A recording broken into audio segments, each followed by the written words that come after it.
अगर आपको वजन घटाना है या फिर आप चाहते हो कि आपका वजन बढ़े ही ना, या फिर आप स्वस्थ और तंदुरुस्त रहना चाहते हो, तो आज का वीडियो आप ही के लिए है। Don't miss it. वजन घटाने में जितना जरूरी एक्सरसाइज होती है, वर्कआउट्स होता है, यानी शारीरिक मेहनत होती है, उतना ही इम्पोर्टेंट होता है आपका भोजन, यानी आपका खान पान, जिसे हम आजकल कॉमनली डाइट कहते हैं। अगर आप देखेंगे तो मार्केट में बहुत सारे डाइट प्लान्स अवेलेबल होते हैं, जिसमें बहुत सारे चीज़ों में प्लान्स में कहा जाता है कि दिन में 2 बार खाना खाइए, कभी कहा जाता है कि दिन में 1 बार खाना खाइए, कभी कहा जाता है कि बीच बीच में खाना खाते रहिए। ज़्यादा करके डायबिटीज़ के पेशेंट को ये कहा जाता है। उसके साथ साथ कई सारे प्लान्स ऐसे होते हैं जिसमें लंच या डिनर स्किप करके फ्रूट, सलाड्स, वेजिटेबल सूप्स ये लेने के लिए कहा जाता है। बहुत सारे प्लान्स में तो कैलोरीज, कार्बोहाइड्रेट्स, प्रोटीन ये सब का कैलकुलेशन किया जाता है। ऐसे बहुत सारे डाइट प्लान्स आपको मिलेंगे, पर एक जो आम आदमी रहता है उसको एक इफेक्टिव प्लान ऐसा चाहिए रहता है जो उसके लिए बेस्ट हो। शायद आप भी उसमें से ही होंगे जो कोई एक इफेक्टिव डाइट प्लान की तलाश में होंगे। But let me tell you one thing, ये जो प्लान्स, डाइट प्लान्स जो अभी मैंने आपको बताए, वो बहुत टेम्पररी होते हैं। एक बात बताइए, क्या आप ऐसे डाइट प्लान्स जो मैंने अभी आपको जिसका जिक्र किया, क्या आप उसको लाइफ टाइम फॉलो कर सकते हैं? 15 दिन, 1 महीना, 2 महीना, ज़्यादा से ज़्यादा 3 महीना आप इसको फॉलो कर सकते हैं, पर क्या आप उसके आगे लाइफ टाइम तक उसे फॉलो कर पाओगे? नहीं, ये पॉसिबल नहीं है। और हो सकता है कि जब तक आप ये जो डाइट प्लान है वो फॉलो कर रहे हैं, तब तक आपका वजन भी कम हो जाएगा, पर वो भी टेम्पररी रहेगा, क्योंकि जैसे ही आपने वो डाइट प्लान फॉलो करना छोड़ दिया, again you will be back to normal. क्योंकि जो नॉर्मल बॉडी की हमारी जो टेंडेंसी रहती है, वो नॉर्मल हमारा जो मेन वजन है उसको लेके आने की रहती है। Hello friends, Smita here, welcome back to Smita's corner. आज के इस वीडियो में हम देखेंगे कि आयुर्वेदिक दृष्टिकोण से वजन को कम करने के कुछ टिप्स, खाना कब खाएं, कैसे खाएं, इस बारे में आयुर्वेद क्या कहता है, इसकी जानकारी लेंगे हमारे आज के इस वीडियो के थ्रू, जिसके वजह से आपको अपना वजन घटाने में मदद हो जाएगी। तो वीडियो को एंड तक जरूर देखिए। सबसे पहले मुझे एक इम्पोर्टेंट चीज़ आपको बतानी है। अगर आपको वजन घटाना है तो ये चीज़ को ज़रूर ध्यान दें। कोई भी एक डाइट प्लान हर एक आदमी के लिए नहीं हो सकता, क्योंकि हर एक आदमी की शारीरिक स्थिति, शारीरिक प्रकृति, उसका जठराग्नि यानी पचाने वाला, खाना पचाने वाला अग्नि अलग रहता है, उम्र अलग रहती है, फिजिकल मोमेंट अलग अलग रहता है। इसीलिए एक ही नियम हर एक आदमी के लिए नहीं हो सकता।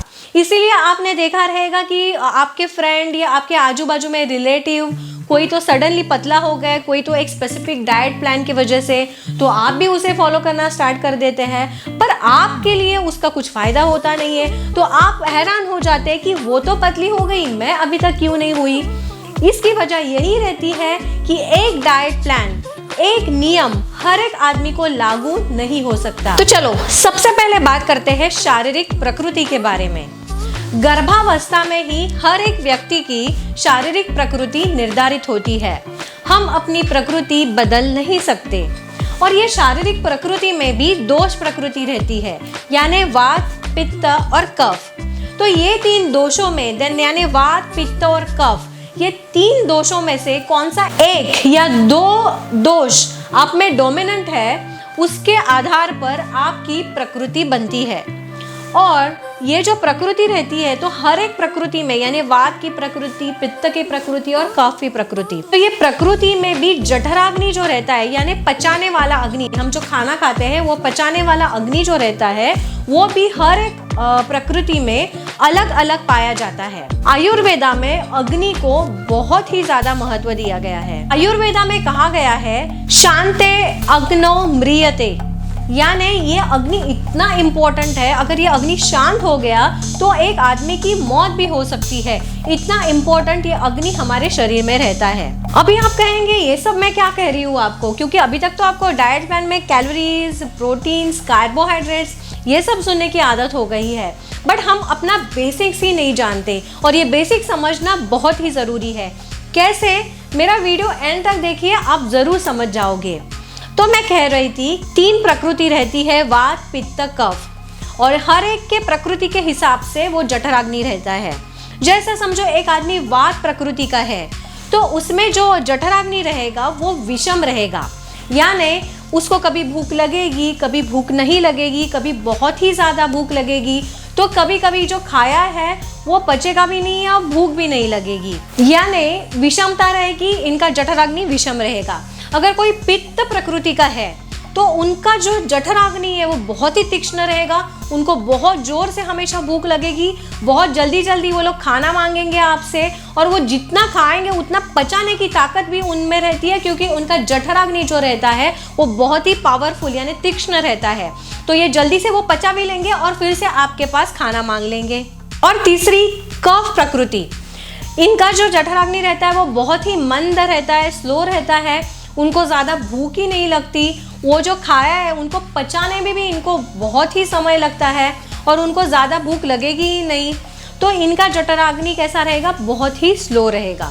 तो ऐसे कफ प्रकृति के लोगों को जिनका जो डाइजेशन पावर, जठराग्नि बहुत स्लो है, उनको अगर आपने बार बार खाना खाने कह दिया, ज़्यादा करके डायबिटीज़ में कहा जाता है कि खाते रहो खाते रहो, तो ऐसे जो डायबिटिक लोग जिनकी प्रकृति कफ है, उन्होंने अगर खाना खाते ही रह गया तो क्या होगा?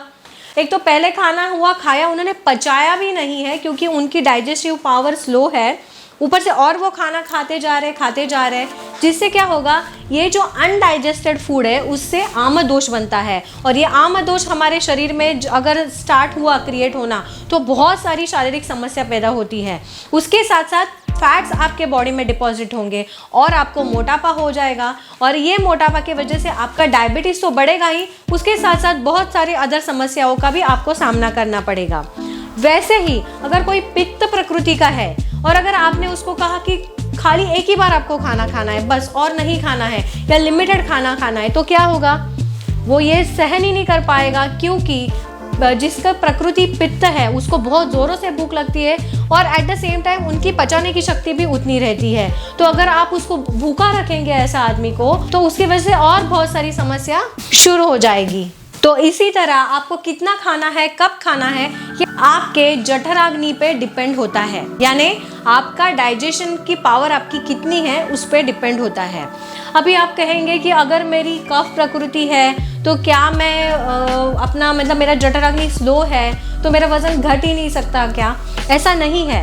अगर आपकी जठराग्नि भी अगर स्लो है, विषम है, ज़्यादा तीक्ष्ण नहीं है, पर फिर भी अगर आप फिजिकल एक्सरसाइज करते हो, कोई भी प्रकार की मेहनत लेते हो, तो आपका जो डाइजेशन पावर है वो पावरफुल हो सकता है।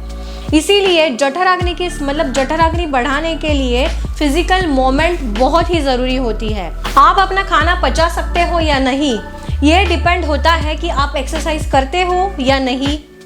आपका जो जॉब है उसमें बहुत रिगरस मेहनत होती है, फिजिकल एक्टिविटी उसमें इन्वॉल्व है, घूमना होता है बहुत सारा, या फिर आप सेडिमेंट्री लाइफ जीते हो, आपका जॉब भी ऐसा है कि जो बैठ के करना है या फिर कंप्यूटर में ही बैठ घंटों घंटा काम करना है, ऐसा है, यानी खाली आपके फिजिकल मूवमेंट अगर कुछ भी नहीं हो रही है तो आपका वज़न ऐसे ही बढ़ जाएगा। पर अगर आप रिगरस फिजिकल मेहनत ले रहे हो, आपका जॉब ऐसा है कि उसमें शारीरिक मेहनत लगती है, आप एक्सरसाइज करते हो, तो आप अपना खाना इजीली पचा सकते हो। और अगर आपको ज़्यादा भूख भी लगती है और अगर आप ज़्यादा खा भी लोगे ना तो भी आपके शरीर में कुछ फर्क नहीं पड़ता। इतना इम्पोर्टेंस है ये फिजिकल मोमेंट का, यानी शारीरिक मेहनत का। आयुर्वेदा में षड्रसात्मक आहार का सेवन करने के लिए कहा गया है। षड यानी 6 और रस मतलब स्वाद, यानी हमारे इस भोजन में 6 स्वादों का समावेश होना बहुत ही ज़रूरी है, जैसे खट्टा, खारा, मीठा, कसेला, तीखा, कड़वा। ये पूरे के पूरे 6 स्वाद हमारे खाने में होने चाहिए। अगर वो नहीं होंगे तो हमारे शरीर में बहुत सारी समस्या हो सकती है। अगर ये 6 के 6 स्वाद हम भोजन के में लेंगे तो क्या होगा कि हमारे शरीर में जो दोष है, वात पित्त कफ, ये तीनों दोष बैलेंस में रहते हैं और हम स्वस्थ और तंदुरुस्त रहते हैं। इसके लिए जब भी आप वजन घटाने के लिए कोई प्लान खुद के लिए बना रहे हो तो ये बातों का ज़रूर ध्यान रखिए कि पूरे के पूरे 6 स्वाद हमारे भोजन में होने चाहिए। आपने खाना कभी खाना चाहिए, आपने खाना तभी खाना चाहिए सुबह पेट अच्छी तरह से साफ हुआ तो ही आप खाना खाइए। पहले आपने जो खाना खाया है वो अच्छी तरह से डाइजेस्ट हुआ है, पच गया है तो ही खाना खाइए। और आपको बहुत ज़ोरों से तेज़ भूख लगी है तो ही आप खाना खाइए। अभी देखते हैं खाना कितना बजे खाना चाहिए। आयुर्वेदा में कहा गया है कि 7 बजे के पहले खाना खा लेना चाहिए। अगर आपको वो पॉसिबल नहीं है तो बाय 7:30 to 8 मैक्सिमम 8 तक आप खाना खा लीजिए। और आप जो आहार लेंगे, भोजन लें, वो भी शाम का आहार एकदम हल्का सा लें, ज़्यादा हैवी खाना नहीं खाए। उसके साथ साथ क्या होगा, अगर आप जल्दी खाना खाएंगे तो क्या होगा कि जो 3 घंटे आपको मिलेंगे वो आपके डाइजेशन के लिए मिलेंगे। आपका जो डाइजेशन है वो बहुत इजीली हो जाएगा। आपने जो खाना खाया है वो आप अच्छी तरह से पचा पाओगे। उसके वजह से आपके बॉडी में फैट्स डिपॉजिट नहीं होगा। और अगर वज़न बढ़ रहा है तो वो जो फैट्स बढ़ने की टेंडेंसी है वो कम हो जाएगी। आपका अगर वज़न बढ़ रहा है तो वो बढ़ना कम हो जाएगा। और एक इंटरेस्टिंग बात बताओ, आपके डाइजेशन में और एक चीज़ इम्पोर्टेंट रहती है। कौन सी? आप कितना पानी पी रहे हो। वो एक्सेसिव पानी पीना आपका वजन बढ़ा सकता है। शायद आपने ये कभी सोचा ही नहीं रहेगा, पर ये एक वजह हो सकता है आपका वजन बढ़ने का। आपको पानी तभी पीना चाहिए जब आपको प्यास लगे। बहुत सारे समय पे आजकल कहा जाता है कि 3 लीटर पानी पियो, 4 लीटर पानी पियो, पानी बीच बीच में पीते रहो। इसके लिए हम बिना जांच पड़ताल किए पानी पीते जाते हैं, बट एक्सेसिव जो पानी पीना है वो हमारे शरीर के लिए हानिकारक रहता है। अभी आप कहेंगे ज़्यादा पानी पीने से थोड़ी ना कुछ होने वाला है। होगा, ज़रूर होगा। क्या होगा? आपका जो जठर अग्नि है, यानी खाना पचाने वाला अग्नि है, वो बुझ जाएगा। और मुझे लगता है अभी तक तो आपको पता ही चला रहेगा कि जठर अग्नि अगर बुझ गया, वो अगर स्लो है तो क्या होता है। यस राइट, तो हमारा खाना नहीं पचेगा, फैट्स डिपॉजिट हो जाएगा। एक्सेसिव पानी जो हमारे शरीर में है उससे वाटर रिटेंशन की प्रॉब्लम हो सकती है। तो अगर आप एक्सेसिव पानी पी रहे हो तो ये आपके मोटापा की वजह हो सकती है। उसके साथ साथ अगर आप रात को बहुत लेट सोते हो या फिर आपको कोई स्ट्रेस, टेंशन है, एंजाइटी है, उसके वजह से भी आपका वजन बढ़ सकता है। कैसे? क्योंकि अगर आपको कोई स्ट्रेस, टेंशन होता है तो आपके जो बॉडी में हार्मोन्स रहते हैं वो बराबर से काम नहीं करते, वो पूरे इम्बैलेंस हो जाते हैं और उसका असर हमारे डाइजेशन पावर में होता है। यस, उसका भी असर हमारे डाइजेशन में हो सकता है और उसके वजह से आपको मोटापा हो सकता है। उसके साथ साथ आप पैर को जो है ना रोज रात को मालिश करके, कोकोनट ऑयल या घी से रोज रात को मालिश करेंगे तो भी आपको अच्छी नींद आएगी। तो ये जो बेसिक कोई रूल्स है, नियम है अच्छी नींद आने के, स्ट्रेस टेंशन भगाने के, वो आपको फॉलो करने पड़ेंगे। उससे आपका मोटापा कम होने में मदद हो जाएगी। सो इन शॉर्ट, एक नियम, कोई भी एक नियम, एक डाइट प्लान हर एक व्यक्ति के लिए लागू नहीं हो सकता। तो हर एक आदमी को ये सब जो चीज़ें मैंने बताई उसको स्टडी करके, खुद पे रिसर्च करके अपना खुद का एक डाइट प्लान बनाना पड़ेगा और उसे रिग्रेसली फॉलो करना पड़ेगा।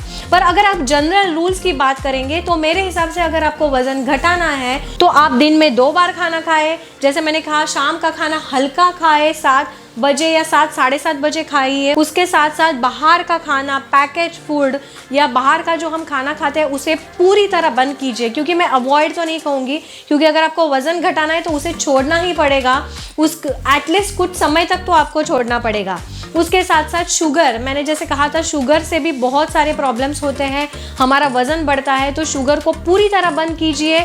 शुगर के जो अल्टरनेटिव्स मैंने मेरे वीडियो में बताए उसको आप फॉलो कीजिए, नस्य कर्म कीजिए। उसके साथ सबसे इम्पॉर्टेंट फिजिकल एक्सरसाइज, शारीरिक मेहनत, वर्कआउट्स, एक्सरसाइज करना बहुत ही ज़रूरी है। जैसे मैंने कहा था, अगर आपको वज़न घटाना है तो शारीरिक मेहनत और भोजन, ये दोनों महत्वपूर्ण चीज़ें रहती है। तो इसके लिए वर्कआउट्स, एक्सरसाइज ज़रूर कीजिए। तो आज मैंने ये बहुत बड़ा जो कंसेप्ट है उसको शॉर्ट में ज़्यादा से ज़्यादा पॉइंट कवर करके आपको समझाने की कोशिश की, बेसिक समझाने की आपको कोशिश की, क्योंकि बेसिक समझे बिना वज़न कम नहीं हो सकता। आई होप मेरा आज का वीडियो आपको ज़रूर पसंद आया रहेगा, और अगर आपने मेरे चैनल को सब्सक्राइब नहीं किया है तो जल्दी से सब्सक्राइब कीजिए, जिससे मेरे आने वाले एवरी संडे के वीडियो आप तक आते रहे। तो आज के लिए बस इतना ही, जल्दी ही मिलेंगे और एक नए इंटरेस्टिंग वीडियो के साथ। तब तक स्टे सेफ, स्टे फिट।